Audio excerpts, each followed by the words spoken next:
I was going to ask you the question of what do you think can be done to empower African nations? And because that's the question I ask every guest that comes on. But I already think I have an answer for you, which is I want this thing to happen. I want this delegation, what do you call it when you take a group of people and you take them on a program? What do you call that? Is it a delegation, exchange trip? Yeah. So for us, it depends on the language, beneficiaries, cohorts. I want you to take a cohort of these young adults, take them on a sustainable program to explore whichever country that's doing amazing things about that and do all that, and then do the same thing for the tech.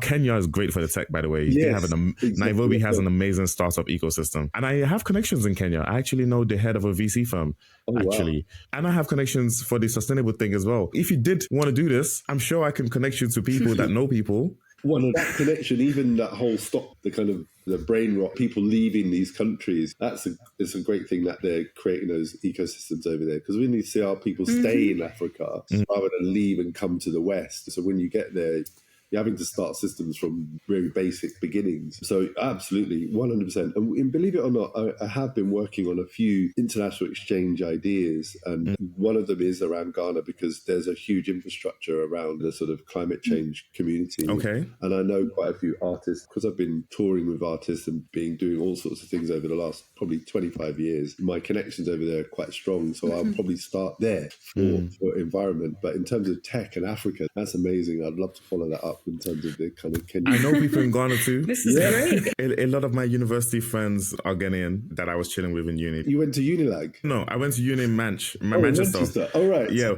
but they came as international students and then they went back to Ghana. Oh, okay. But yeah, like I know people in Ghana too, and I feel like Kenya would be great for the tech thing. But just in general, I'm trying to think about it for you. I'm trying to think through the steps, because when I get I was going to say, this is very Hamid getting excited over an idea. You say what you got to say, but I also want to hear what Paul has to say. Okay. No. But we can peg that one for a bit later. Generally to say, it's very hard to get international funding to do trips and travel today. And yes, that's what I was going to ask. Yeah, because when I was a youth worker, there was a very profound case, a boy who went on an international exchange, and because he was an offender, a prolific offender in the community, he went, and it was to Kenya, in that part of East Africa, and he carried on offending in such a way that actually the whole group got sent back to the UK. It reached government, and that led to a real kind of stopping of international exchanges, because it was just so out there. And there's been a sort of series of kind of funding kind of issues that have kind of beset the country over the years, that there's never been a chance to really resurrect it. So I haven't seen funding to do it. As I said, Europe's gone. That was going to be my question. When I was trying to think through it, because I realized that Voyage is a non-profit organization, right? And I'm like, okay, so if it's done through Voyage, then it's going to be a thing where whoever's sponsoring this is just funding it out of the goodness of their heart. I was trying to find a way that you can get someone to fund this and it benefits them in some way as well. Have you thought about that? Like, how can we get this funded and also it benefit the person that's funding it or the organization that's funding it in some way? What value could this cohort add? What do we have that we can give on our side? Whether that's maybe Voyage has a huge platform and you could show off the people that you meet, or maybe those cohort of kids are especially talented and they, I don't know, offer to give some of their time or in exchange for something, or I'm trying to think, mentorship. I don't know, because you did mention those ambassadors are quite intelligent themselves. These young adults are quite intelligent people too. So if there's some sort of mentorship or exchange in some way, that could also add value to the people that are sponsoring it, so that it is not just a donation or a good deed. It is more of an investment. Yeah. I like that. It's an investment. And it's like investing in the future, isn't it? It's kind of like getting them to see the possibilities of the outcome of someone who you invest in with that intentioned way to say, go. Yeah. Let's see what this does to you in terms of your empowerment, the choices you make, and then how that then potentially can lead to that young person wanting to go back home, like me, because I'm planning to go back home and retire there, carry on the work that I do in some way, shape or form there. Yeah, absolutely. And just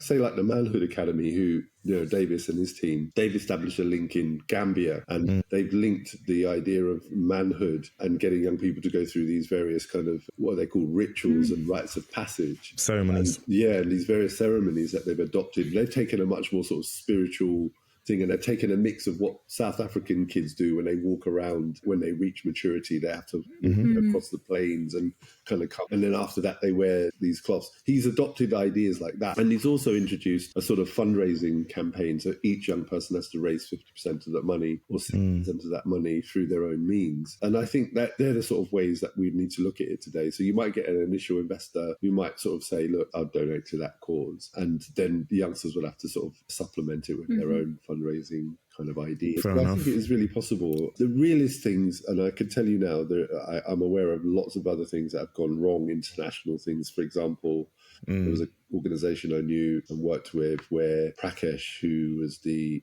head of cultural cooperation, he actually died while he was on visit to Morocco, Marrakesh. I'm talking probably a good 25, 30 years now. And because he died there, he had this issue about him being repatriated, and I think they weren't able to even afford that, and it created all sorts of issues. And so, yeah, just if there's a tragic accident that happens, and I think there's lots of that broader dimension about. There's a lot of logistics. Yeah, there's to think about.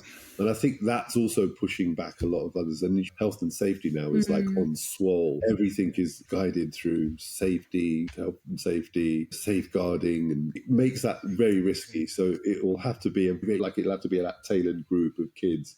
And I probably wouldn't want to go with anyone who could potentially go off a stray course. He's so nervous about them. Yeah, no, that makes sense. In that case, what else, in your opinion, can be done to empower African nations to increase the respect for Black and African people globally? I think most importantly is making sure that you make a clear commitment to that and do it. We work with Black communities because we're addressing the exclusion and the fact that there's not many provisions are available for these kids. Yeah, we want to create safe spaces for them to come together and engage and to be their authentic selves. And our kids access mainstream provision. There's not that opportunity for them to do that. So we want to be that sort of counterbalance where those conversations about identity, themselves and their own futures can be discussed openly. And I think there's such an important place for doing that. And that's why working with Black communities is a really important, essential thing to do and to offer.